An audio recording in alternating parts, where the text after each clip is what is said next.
ভারতের জাতীয় নিরাপত্তা উপদেষ্টা অজিত দোভালের বিশেষ আমন্ত্রণে আগামী সপ্তাহে দিল্লি যাচ্ছেন বাংলাদেশের জাতীয় নিরাপত্তা উপদেষ্টা ডক্টর খলিলুর রহমান।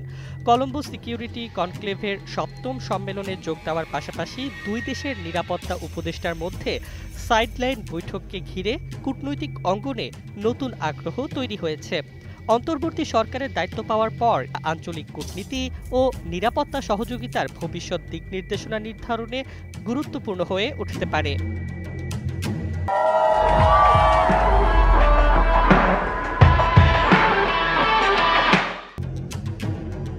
কনক্লেভটি অনুষ্ঠিত হবে আগামী ২০ নভেম্বর, যেখানে ভারত, শ্রীলঙ্কা, মালদ্বীপ, মরিশাস এবং বিশেষ আমন্ত্রিত দেশ হিসেবে বাংলাদেশ অংশ নিচ্ছে। কূটনৈতিক সূত্র জানায়, বহুপক্ষীয় বৈঠকের বাইরে দুই দেশের নিরাপত্তা উপদেষ্টাদের মধ্যে একান্ত বৈঠকেও বেশ কিছু সংবেদনশীল বিষয় আলোচনায় উঠতে পারে।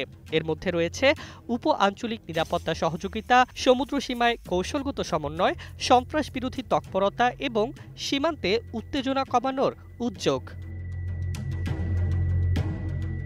সবচেয়ে আলোচিত সম্ভাব্য ইস্যু হল ভারতের আশ্রয়ে থাকা সাবেক প্রধানমন্ত্রী শেখ হাসিনার ফেরত পাঠানোর প্রশ্নটি আলোচনায় উঠবে কিনা।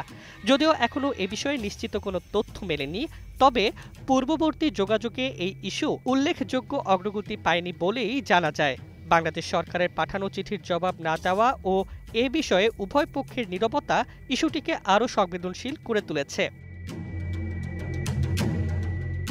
এছাড়া দুই দেশের পররাষ্ট্র সচিব পর্যায়ের অমীমাংসিত আলোচনাগুলো, বাণিজ্য সচিব পর্যায়ের স্থগিত বৈঠক, যৌথ নদী কমিশনের অগ্রগতি এবং সীমান্তরক্ষী বাহিনীর সমন্বয়ও আলোচনায় স্থান পেতে পারে। বিশেষজ্ঞরা বলছেন, ব্যাংকক, কুনমিং ও নিউ ইয়র্কে পূর্ববর্তী বৈঠকের ধারাবাহিকতায় এবার দিল্লির সাইডলাইন বৈঠক দুই দেশের সম্পর্কের পরবর্তী ধাপের রূপরেখা দিতে পারে।